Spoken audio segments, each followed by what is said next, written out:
The Ace. I am a 42-year-old male, my wife is 40. We have 2 girls 9 and 11. Married 13 years, dating for 5 before then. I have a high-paying great job that I love, my wife a solid part-time gig and spends a lot of time with the kids. We have been blessed, I guess, to live the typical and relatively happy upper-class suburban lifestyle, which you will see from all the trips my wife takes, for as long as I can remember. I had a serial sequence of affairs with 4 younger Vegas-type girls over about a year in 2009 to 2010. I would essentially meet them in Vegas or on business trips maybe once a month. Long story short on that one, the lies caught up to me in May of 2010 and I confessed everything in one fell swoop.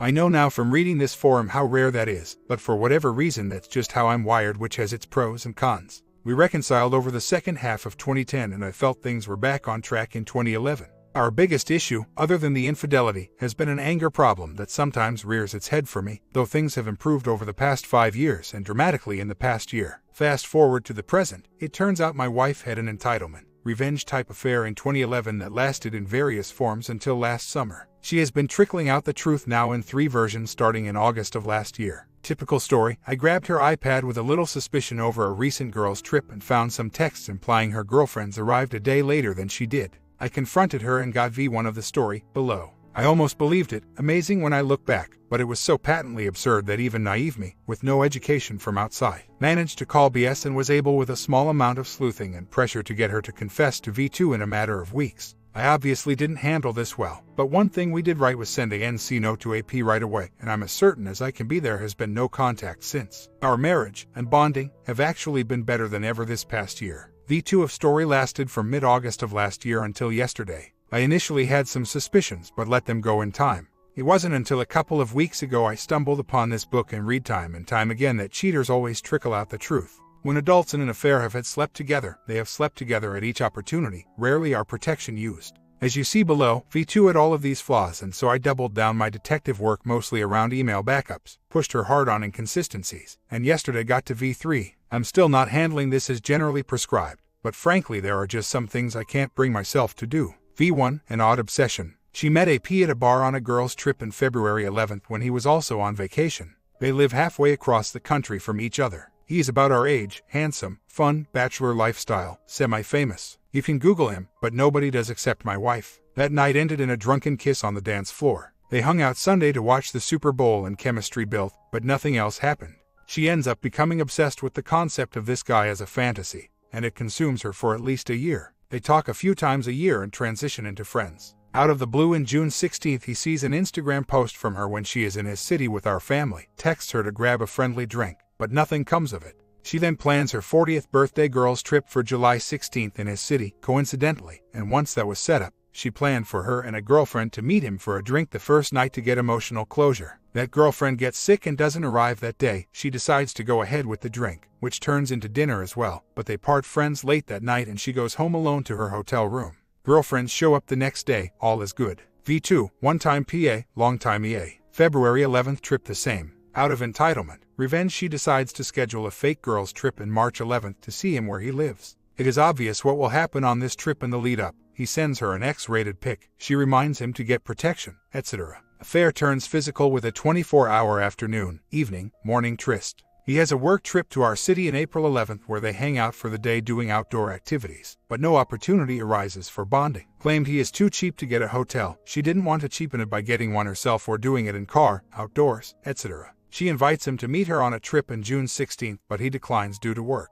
They continue to talk, text, even video talk for the balance of 2011, though it gradually flames out. She does admit that if there had been opportunity, lived in same city, then there is no question she would have had more than one physical encounter as she was obsessed. July 16th as described above, just friends. V3, more extensive but is it the whole truth? She still only admits to having seen AP 4 times, February the 11th of March 11, April the 11th of July 16, but now admits to sleeping each and every time, not once. She claims that bonding in July 16th was not her plan when scheduling and did indeed want closure, but he charmed himself into her hotel room.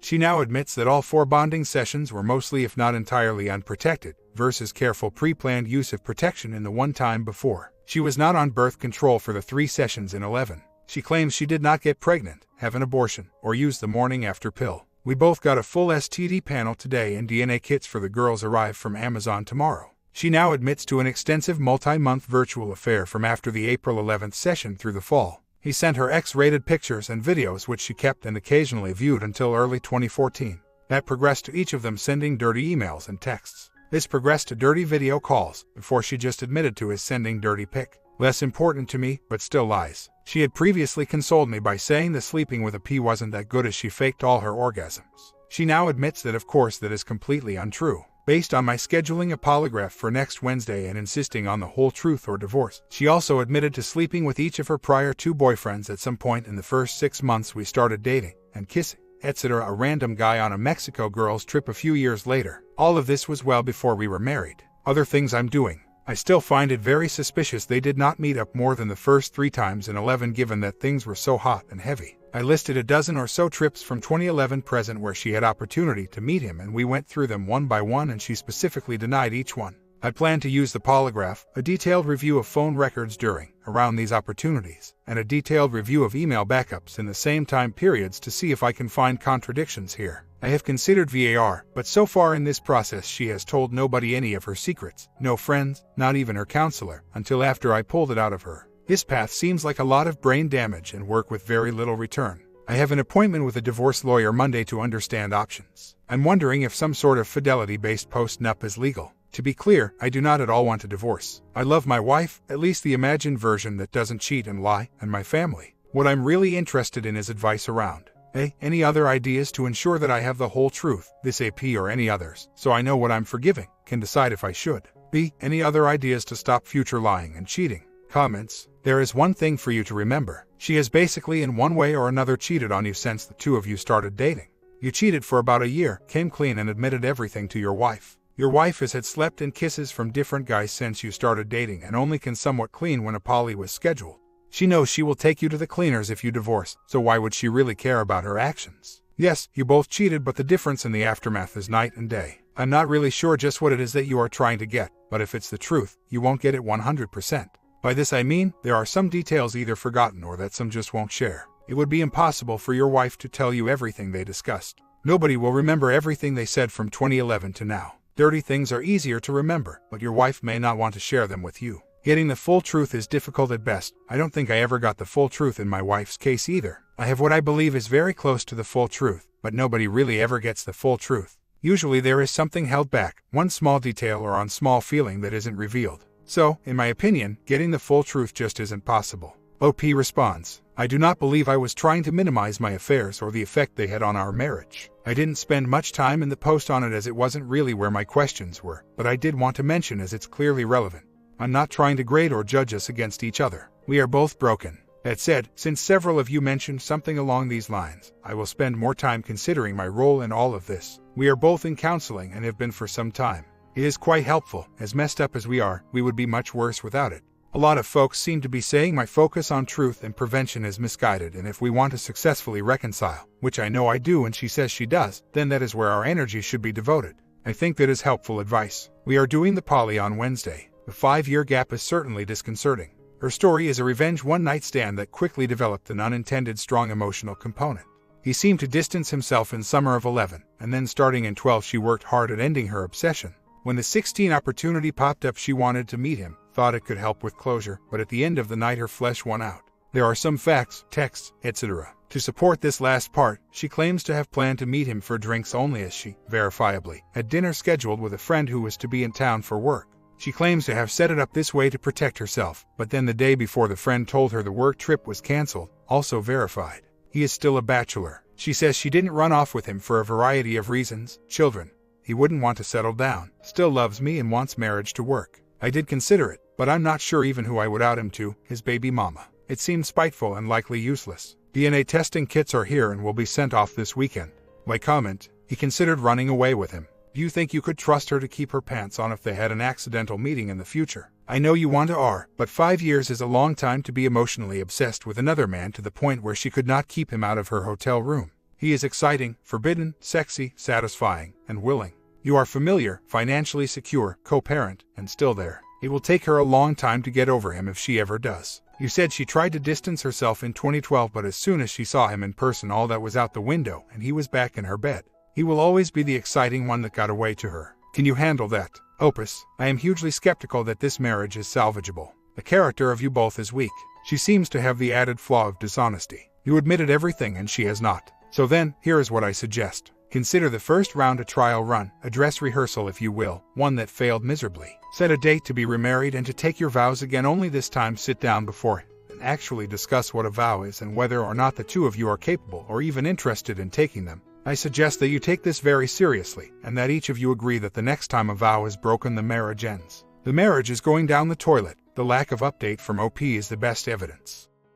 Story 2. Hello, I have recently installed the Spy app on my phone and unfortunately found out that my husband picked up some chick at the bar. I am unsure of how far it went, but I know that they did not go all the way due to him not having a protection, but it was sad to hear the intent was there. He still talks with her and is Facebook friends with her, so who knows if this is a one-time thing while drunk or this will go any further. Only time, within this next week, will tell. In addition, he told her that he wished that I was struck by lightning and die so he could do things to her. He will be back within a week. I am not sure of how to deal with this. I want to tell him that I know and yell at him now, but that is probably not the best move. The disgusting thing is that I told him that I had a nightmare and had that he cheated on me and I couldn't sleep, so it was partially true, but he put on a new face and acted too caring and concerned while assuring me that would never happen. He also overcompensated by talking with me more often throughout the day. However, I have found no signs of regret on his own and with his friends, but the evidence is inconclusive about how he talked about any of this to his friends. I overheard them telling him that he disappeared that night and he shrugged it off, but I was hard to tell what his response was. I want my marriage to work, but obviously he doesn't through this behavior and prefers to live a double life. So, we are most likely facing divorce when he comes home. Is there a way to give him an ultimatum or should I just leave him? Any advice? He was supposed to be gone for 2 weeks and our son was in the hospital throughout most of it, so this is very heartbreaking, upsetting, and disappointing. In addition, I am close to another spouse and also found out that her husband had a fling. I am unsure of what to do. We were supposed to hang out tonight, but I am not sure if I should cancel. Should I ever tell her or at least wait until after my husband comes home and deal with our issue first before telling her? Or should I never tell her, although I am probably breaking some sort of sister code by not? He is a reservist and gone for a short exercise. We have been married for 7 years and have a 4-year-old son. I understand the military culture. I just thought that he was not like that. I was young, naive, and in love with him when we got married. I still love him, which is why I am so hurt and why I am struggling with letting go of the marriage, which is what needs to happen. I have already spoken with a counselor briefly and will talk over this issue more on Tuesday. I have also already spoken with a lawyer. I am seeking multiple opinions on this so I can do the right thing. Plus, the issue with the friend is a tough one. But obviously I cannot tell her now since I need to confront my husband first. I am not sure if it is okay to hang out with her in this type of situation. I can stay quiet, but I am about to divorce from this group as well. Everyone on this trip is encouraging this behavior. Plus, it is not easy just to report. Yes, they say that they frown upon it, but the culture actually frowns upon marriage. It is better to care for service members to not have dependents in the military's eyes. I have approached him about counseling before when I had suspicions, but no evidence. It only lasted a couple of sessions before he refused to continue. I am hoping that he does counseling this time around, but I highly doubt it. This will unfortunately end up ugly either way. It is not momentary since he is still talking to her. If he apologizes and works on re-establishing trust to work on the marriage, then that is fine. However, this has been going on for a long time whenever he leaves. I finally got suspicious the last time he was gone and just finally found out the ugly truth. A man does not love his wife if he intentionally does this every time he leaves. Wishing me dead so he can make a baby with her, who is much less attractive, is messed up either way. I do not have a job. I had a very good corporate job, but after I got let go, with severance, he convinced me into not working. That was stupid. I originally got this job when marriage counseling failed the first time. As for bank accounts, we have joint savings and checking. He has his personal retirement and a couple of personal savings. I also have a personal savings that I built up from my last job. As for kids, we have a 4-year-old son with suspected high-functioning autism. He will be tested for it in a week. Finally, we own a townhouse. His name is on the mortgage and both of our names are on the deed. I also have family nearby, but an hour away, that I can move to if need be. He will be home Friday, but the challenge is that my son goes to preschool for 3 hours where we live. I know that I should live with him while I build myself up more, but I personally cannot do it. I will be talking with a counselor on Tuesday for a better strategy, but it is good to start now in the meantime. I have also spoken with a lawyer already. I do not know what I am going to do once he gets home. That is why I was asking. Eventually he has to know that he was cheating and that we are done. I am not sure of how to approach this. I have until Friday to figure it out. My counselor suggested leaving him a letter. The following is a mixture of my own words and what the counselor suggested. What do you think? I want to do this right despite not knowing what I am doing. The biggest issue being the fact that he will be thrown into a loop, mainly because the fact that I should not be aware of his behavior. The fact that he was so far away would not make sense. Eventually we would need to talk. Leaving before he comes home and with a letter will help bring my power back. I never had any power in this relationship. She then suggested for me to not communicate with him at all for about 5 days and to use our parents for helping Aaron see his son. What do you think about all of this in the letter? Dearest X, I love you so much, please know that. However, your behavior has pushed me to stay with my parents for a while. Our marriage needs love, trust, and respect. Until you decide if you want to work on our marriage or not, this is for the best. Please think this through and decide on fixing our marriage because you love me, not because you think it is the right thing to do due to Victor or your hatred of divorce. I hate divorce too, and this is not my intention at all. After consulting with an attorney, a counselor, and thoroughly thinking over this situation all on my own, your cheating behavior and your verbal disregard for my life has led me to leave our marital home in order to protect my physical and emotional well-being.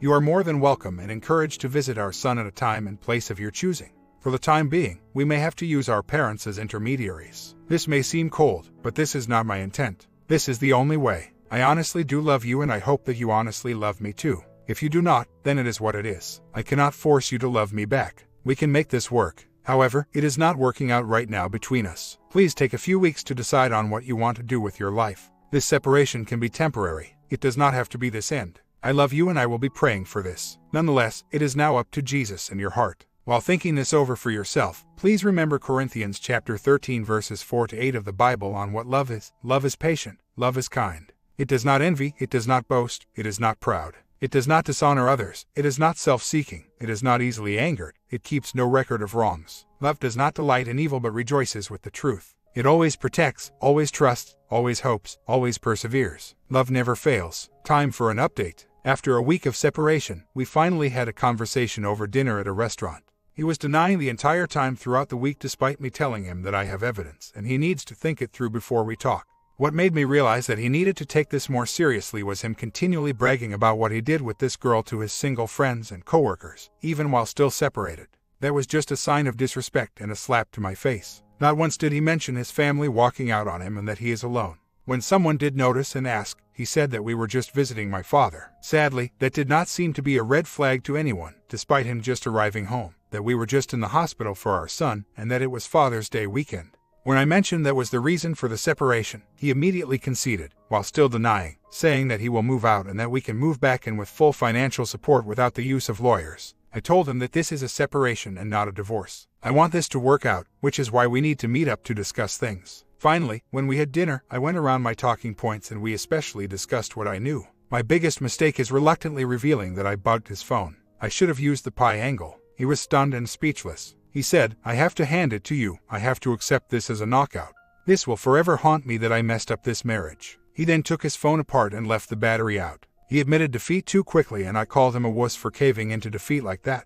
I was trying to wake him up. If he does love me like he says he does, then he should fight for me. Instead, he was admitting defeat, proposing to move out while insisting that we move back in, saying that he needs a new phone and his own phone account, and that we will be taken care of financially for the rest of our lives. When I asked him about his future family, he says that will never happen, which I highly doubt. He was then considering going active duty. We still love each other though. I told him that if he truly does love me that he would have never done that or at least stopped the relationship once it crossed a certain boundary. He admits that I caught him at his worst and that he just likes hitting on chicks. I told him that is beyond flirting and that she was technically his girlfriend for the time being of that trip. Dinner finally got to the point that we did not want dessert. I was drunk and vulnerable thinking that it was over, so we walked around to sober me up. I was shocked that I got to a point, which I never had before in my life, where I wanted him one last time. That was pretty scary and intense. He told me not to worry that we will have plenty of chances in the future since he will take care of me still. We then got my things at my parents', left our son with the sitter overnight, and went home.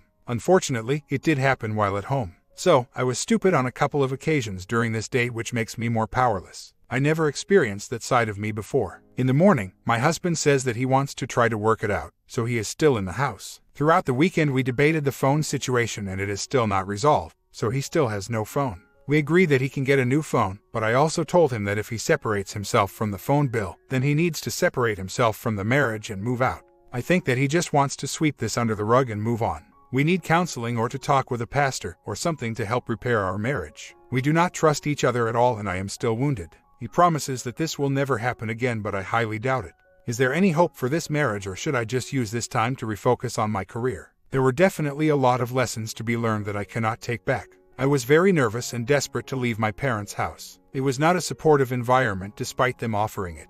It was way too toxic. I was afraid to breathe there. I was also so surprised how dumb that guy was about his phone being tapped. I should have contained it despite wanting to be truthful myself, since I am done with us lying and hiding things from each other. Nonetheless, that was not the time to do so. I also am too wishful that he would repent and that we could be a family again. Maybe this family is done and I just need to accept it. I am firm about him leaving if he separates himself from our phone bill. That says that he does not want to change, so I have to follow through with that when it happens. I really did mess up and shoot myself in the foot this time. I am sick in the stomach by this. Maybe there is nothing to be done but to leave him. I was seeking advice despite my mistakes, especially some advice to whom I am dealing with. I guess all that I can do is to just bite the bullet and divorce him. I am sorry to disappoint. My comment: a phone is not going to keep him from cheating. I went through several years of this with my W, but what a phone could do is reveal his activities to you with the right software. But you revealed your source, so he won't make that mistake again. Stay or go, it's up to you. But protect your health, your safety, and your self-esteem.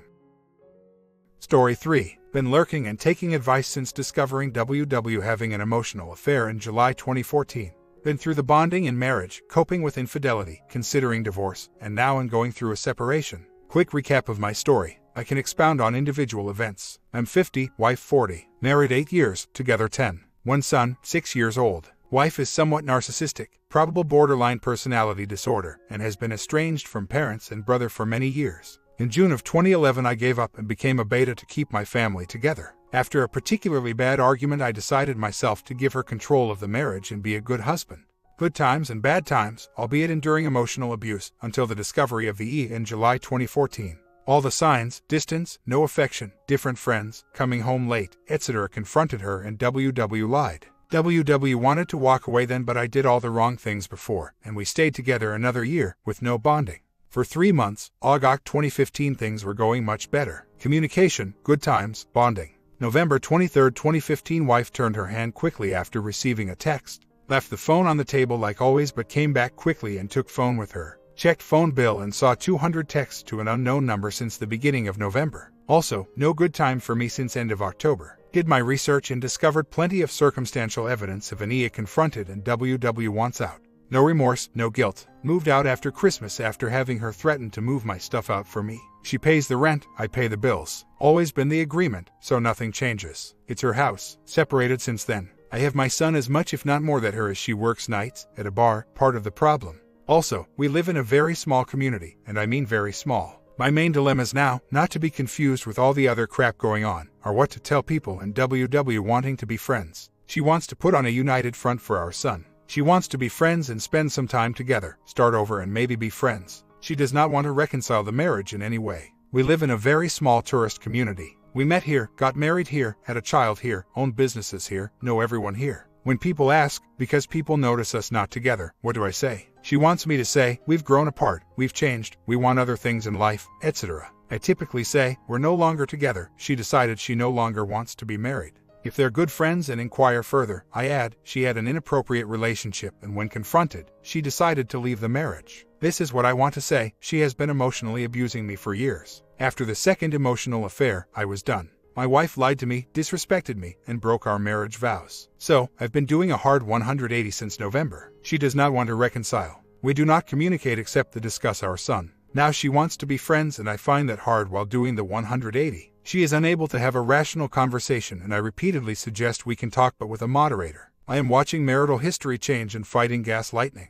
I've been burned by this is the past and do not want to repeat or make things worse. She is still having problems with stuff breaking. She is quite rough on stuff and breaks things all the time. Since I left, her car has broken down twice. The second time she borrowed the neighbor's car. I did offer, but she decided she couldn't ask me as she thought I would tell her no. I guess she finally figured when you tell someone to get out of your life, they don't need to help you anymore. It's difficult as she does need a car for my son. 2 months later, finally got around to contacting a lawyer. We have very few where I live, and the one I contacted does not do divorces. He recommends someone highly, a female lawyer. I sometimes wonder if a female lawyer would be better for a man. She may feel the need to overcompensate to prove she is fair for the man. I don't know, just hate the idea of having to do it at all. When my walk-away wife left, she wanted nothing, just be friends, and put on a united front for our son and our friends. Now 3 months of separation later, doing a hard 180 to rebuild my self-esteem, she sees me as bitter and not amicable. I am just giving her what she wanted, me gone. She is no longer in control and can't understand why we can't be friends. I don't trust her any longer and may have waited too long to get a lawyer. As for the bitter term, she just called me this today in an email. I feel it is a result of the hard 180 I've been doing.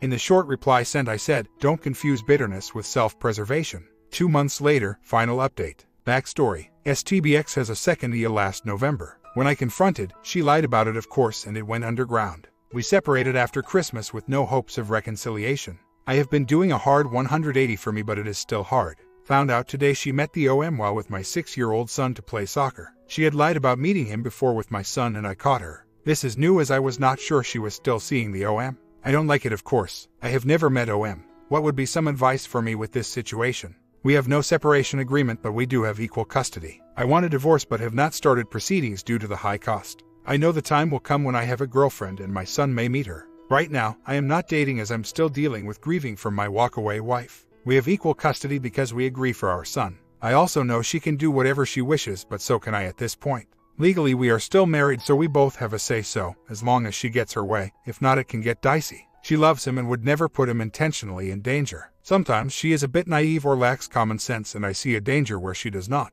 Just her personality, but it does bother me sometimes I am not there to protect him. She can never be reasoned with, and therein lies most of the problems in our relationship. She is BPD, a bit narcissistic, just like her mother, and extremely stubborn. She will go to her grave being right and never will say she is sorry. I am working on separation papers online. We have few lawyers here and I called one recommended to me. $300 consultation and about $5,000 if uncontested. I live in a possession of the US, not an estate. As I mentioned, I don't know the OM. I found out his name and business by Googling his phone number from the hundreds of texts I found.